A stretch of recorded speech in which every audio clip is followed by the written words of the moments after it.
Tuturor, sunt Sebi, astăzi vom face un unboxing. Da, cum v-am zis, vom face un unboxing. Am scos Kendama am scos-o. Mi-am luat un Chrome Pop. Uitați. E un Chrome Pop. Uitați și cutia. Doar că am scos-o. Uitați, am moață de rezervă. Ceva cu Chrome aici. O prostie din asta.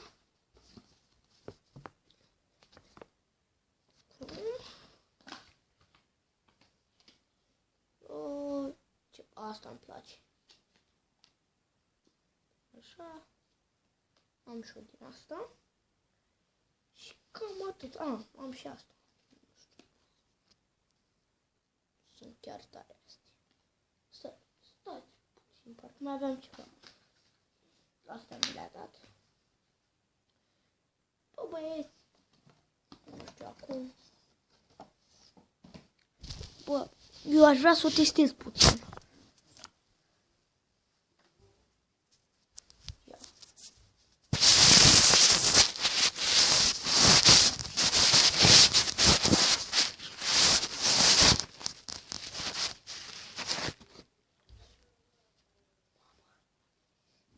Hopa, Gamma Star. Prima dată vreau să văd câte degete are. Bă, băieți, are 5 degete.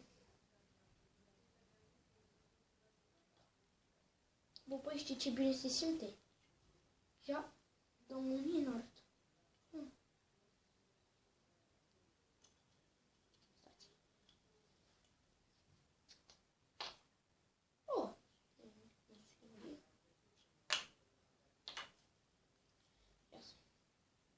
Bine, Bordar. Bă, băieți, știți ce bine stă în bord? Mamă, am 2 Kendama.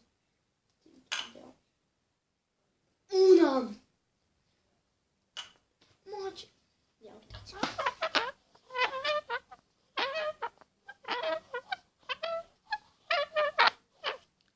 Vedeți cum se aude? Nu știu, mă, băieți, ce să zic despre Kendama aceasta.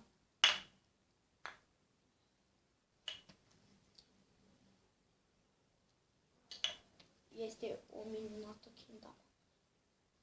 Cu băieți. Nu încerca să dau 5 de ce. Da.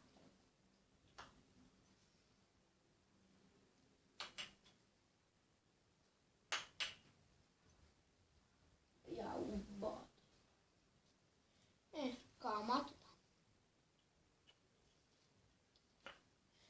Și așa a fost cu acest video. Ne vom vedea data viitoare. Sper că v-a plăcut video. Să apăsați butonul de like dacă v-a plăcut.